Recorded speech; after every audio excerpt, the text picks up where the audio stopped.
প্রধানমন্ত্রী, আপনি দেশের লজ্জা। আপনি মেয়েদের প্রোটেকশন দিতে পারেন না, তাই আপনার পদত্যাগ দাবি করছি। মোদি সবচেয়ে বড় চোর, মোদি সবচেয়ে বড় চোর। পদত্যাগ না করলে মোদিকে জুতার মালা পরিয়ে রাজপথে ঘুরাবো, ভয়ঙ্কর হুঁশিয়ারি দিয়ে যা বললেন থালাপতি বিজয়। ঠিক আছে, গোটা বিশ্বকে চমকে দিয়ে এই সেভেন সিস্টারের ও ভারতীয় সেনার ওপর কিন্তু আক্রমণ চালিয়ে দিল। প্রধানমন্ত্রী নরেন্দ্র মোদীর সফরের মাত্র 6 দিন পরই আবারও অশান্তির আগুন ভারতের সেভেন সিস্টার্সে। এবার সরাসরি আঘাত এসেছে ভারতীয় সেনাবাহিনীর ওপর।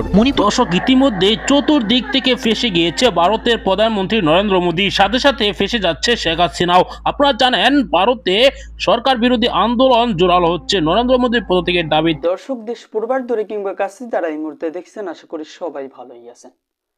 দর্শক, এই মুহূর্তে পাওয়া খুবই গুরুত্বপূর্ণ একটি ভিডিও আপনারা দেখতে চলেছেন। দর্শক, টাইটেল থাম্বনেল শিরোনাম দেখেই আপনারা বুঝতে পেরে গেছেন আসলে ভিডিওটি ঠিক কত গুরুত্বপূর্ণ। দর্শক, বর্তমানে দেশের পরিস্থিতি চলতেছে, সেটা আমাদের অবশ্যই খেয়াল করা উচিত। যেহেতু আপনি ভিডিওটি ক্লিক করেছেন, সেহেতু আপনাকে অবশ্যই ধন্যবাদ জানাই। তো দর্শক, কথা আর বাড়াবো না, চলুন আমরা সেই কাঙ্ক্ষিত ভিডিওগুলি দেখে আসি। তবে তার আগে বলবো, যারা এখনো আমাদের চ্যানেলটিকে সাবস্ক্রাইব করেননি, অবশ্যই চ্যানেলটিকে সাবস্ক্রাইব করে রাখবেন।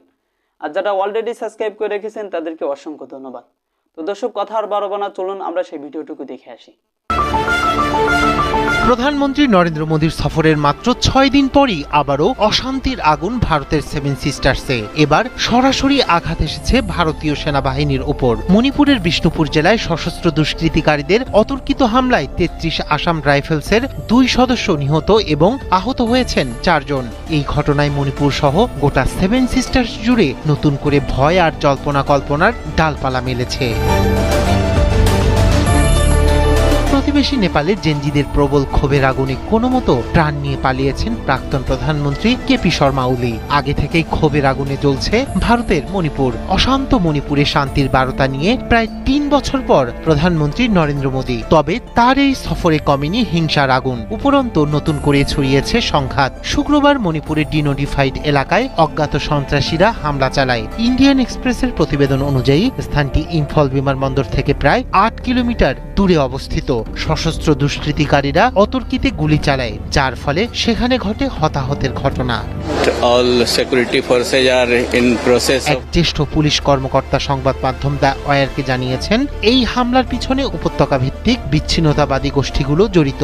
একটি সূত্রের বরাত দিয়ে দ্য ওয়ার জানায়, সশস্ত্র ব্যক্তিরা মোটরসাইকেলে এসে ওত পেতেছিল। হামলাটি এতটাই আকস্মিক ছিল যে প্রতিরোধের সুযোগ পাননি সেনারা। এখন পর্যন্ত এই হামলার দায় স্বীকার করেনি কোনো সশস্ত্র গোষ্ঠী। ঘটনার সঙ্গে জড়িত বন্দুকধারীদের খুঁজে বের করতে ওই এলাকায় শুরু হয়েছে ব্যাপক তল্লাশি অভিযান। আর হামলার তীব্র নিন্দা জানিয়ে নিহত সৈনিকদের প্রতি গভীর শোক প্রকাশ করেছেন মণিপুরের রাজ্যপাল অজয় কুমার ভাল্লা। এই ঘটনায় আহতদের দ্রুত আরোগ্য কামনা করেন তিনি। 2023 সালের 3রা মে থেকে মণিপুরে জাতিগত সহিংসতা শুরু হওয়ার পর থেকে এ পর্যন্ত বেসামরিক নাগরিক, সেনা সদস্য এবং রাজ্য পুলিশের কমান্ডার সহ 260 জনের বেশি নিহত হয়েছেন। আহত হয়েছে হাজার হাজার মানুষ। এছাড়া বাস্তুচ্যুত হয়ে শিবিরে আশ্রয় নিয়েছেন 60,000-এর বেশি মানুষ। এই দীর্ঘস্থায়ী সংঘাতের ফলে ঘটেছে ব্যাপক অগ্নিসংযোগ, গ্রাম ধ্বংস এবং পুলিশ ও আধা সামরিক বাহিনীর অস্ত্রাগার থেকে অস্ত্র লুটপাটের ঘটনা। কংগ্রেস, তৃণমূল কংগ্রেস সহ বিরোধী দলগুলো বলছে, অশান্ত মণিপুরকে শান্ত করার কোনো পথ খুঁজে পায়নি কেন্দ্রের বিজেপি সরকার। ভারতের রাজনীতি যেন অগ্নিগর্ভ। নির্বাচনকে ঘিরে দেশ জুড়ে চলছে তীব্র উত্তেজনা। এই উত্তেজনার মাঝেই হঠাৎ করে এক বিস্ফোরক মন্তব্য করে দেশ জুড়ে আলোড়ন তুলেছেন জনপ্রিয় অভিনেতা ও তামিল রাজনীতির নতুন আইকন থালাপতি বিজয়। তিনি সরাসরি ভারতের প্রধানমন্ত্রী নরেন্দ্র মোদীকে টার্গেট করে ঘোষণা দেন, পদত্যাগ না করলে তাকে জুতার মালা পরিয়ে রাজপথে ঘোরানো হবে। তার এই হুঁশিয়ারি শুধু তামিলনাড়ুতেই নয়, সমগ্র ভারতবর্ষে চরম আলোচনার জন্ম দিয়েছে। থালাপতি বিজয় দীর্ঘদিন ধরে দক্ষিণ ভারতের রাজনীতিতে প্রভাব বিস্তার করে আসছেন। এবার তার কণ্ঠে যে আগুন ঝরল, তাতে বোঝা যাচ্ছে ভারতের রাজনৈতিক পরিস্থিতি আর স্বাভাবিক নেই। বিজয়ের বক্তব্য অনুযায়ী নরেন্দ্র মোদীর সরকার দেশে গণতন্ত্র ধ্বংসের পথে নিয়ে যাচ্ছে। নির্বাচনে কারচুপি, বিরোধী দল দমন, মত প্রকাশের স্বাধীনতা হরণ, এসবের কারণে মানুষের মধ্যে ক্ষোভ তীব্র আকার ধারণ করেছে। বিজয় বলেন, যদি একজন প্রধানমন্ত্রী জনগণের আস্থা হারিয়ে ফেলেন, তাহলে তার পদে থাকার কোনো অধিকার নেই। জনগণের ভোট চুরি করে ক্ষমতায় বসে থাকার মানে হলো দেশকে অন্ধকারের দিকে ঠেলে দেওয়া। থালাপতি বিজয় দাবি করেন, মোদী সরকারের নীতির কারণে কোটি কোটি তরুণের ভবিষ্যৎ অনিশ্চিত হয়ে পড়েছে। মানুষের খাবার জোটে না, অথচ সরকার কথার ফুলঝুরি ছড়াচ্ছে। এ সময় তার কণ্ঠ গর্জে ওঠে, যদি পদত্যাগ না করা হয় তাহলে মানুষ রাস্তায় নেমে প্রতিরোধ গড়ে তুলবে। তখন জুতার মালা পরিয়ে রাজপথে ঘোরানো হবে, এটাই হবে জনগণের বিচার। এই বক্তব্যে স্বাভাবিকভাবেই বিজেপি শিবিরে রীতিমতো তোলপাড় পড়ে গেছে। বিজেপি নেতারা অভিযোগ তুলেছেন, থালাপতি বিজয় উদ্দেশ্যমূলকভাবে উস্কানি দিচ্ছেন। তারা বলছেন, এই ধরনের হুমকি গণতান্ত্রিক রাজনীতির পরিপন্থী। বিজেপির তরফ থেকে আরও দাবি করা হয়েছে, বিজয় আসলে কংগ্রেস এবং দক্ষিণ ভারতের আঞ্চলিক দলগুলোর হাতিয়ার হয়ে উঠেছেন। রাজনৈতিক বিশ্লেষকরা মনে করেন, থালাপতি বিজয়ের এই হুঁশিয়ারি নিছক আবেগের প্রকাশ নয়, বরং এটি এক ধরনের রাজনৈতিক কৌশল। আগামী নির্বাচনে দক্ষিণ ভারতের ভোটারদের ভূমিকা অত্যন্ত গুরুত্বপূর্ণ। বিজেপি বারবার দক্ষিণে দুর্বল প্রমাণিত হয়েছে।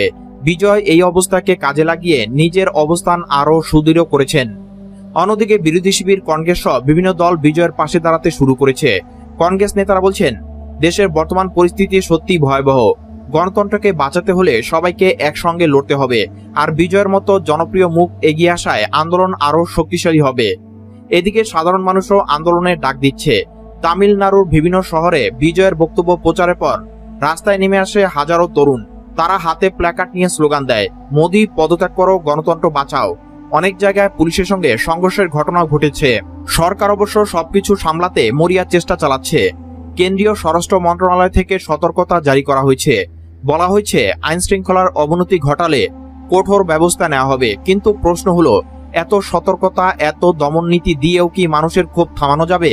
থালাপতি বিজয়ের হুঁশিয়ারি আসলে ভারতের রাজনৈতিক মঞ্চে এক নতুন অধ্যায়ের সূচনা করেছে, যেখানে সাধারণ মানুষ, বিশেষ করে তরুণ প্রজন্ম একেবারে সরাসরি বলছে, আর সহ্য নয়। তাদের চোখে এখন বিজয় সেই নেতা যে ভয় পায় না, যিনি সত্য উচ্চারণ করতে সাহস করেন। শেষ পর্যন্ত মোদী সরকারের ভাগ্যে কি আছে তা সময় বলে দিবে। কিন্তু এটুকু নিশ্চিত, থালাপতি বিজয়ের হুঁশিয়ারির পর ভারতের রাজনীতি আর আগের মতো শান্ত থাকবে না। এক ঝড় শুরু হয়েছে, আর সেই ঝড় থামানোর ক্ষমতা হয়তো আর কারো হাতে নেই। প্রিয় দর্শক, আপনারা জানেন ভারতের তীব্র আন্দোলন শুরু হয়েছে, সরকার বিরোধী আন্দোলন। নরেন্দ্র মোদীর পদত্যাগের দাবিতে যে পরিমাণ আন্দোলন হচ্ছে ভারতে, তেমনি ভাবে আন্দোলন ছড়িয়ে পড়েছে সেভেন সিস্টার্স। সেই মণিপুর, ত্রিপুরা, আসাম রাজ্যে যেভাবে আন্দোলন হচ্ছে, মনে হচ্ছে যে আর সেই সেভেন সিস্টার্স রাখতে পারবে না। ভারত আলাদা হয়ে যাচ্ছে সেই 7টি রাজ্য। এরই মধ্যে কিন্তু নরেন্দ্র মোদীর পদত্যাগের দাবিতে হুঙ্কার ছুড়েছেন মমতা ব্যানার্জি ও ভারতের সেই বিখ্যাত নায়ক তামিল সিনেমার থালাপতি বিজয়। তো দর্শক, এত সময় আমাদের সাথে থাকার জন্য আপনাকে ধন্যবাদ। আরও ধন্যবাদ জানাই যারা আমাদের বিশ্লেষক এত সময় আলোচনা করেছেন। তো দর্শক, আজকে এখানে বিদায় নিতেছি। আল্লাহ হাফেজ, দেখা হবে অন্য কোনো ভিডিওতে।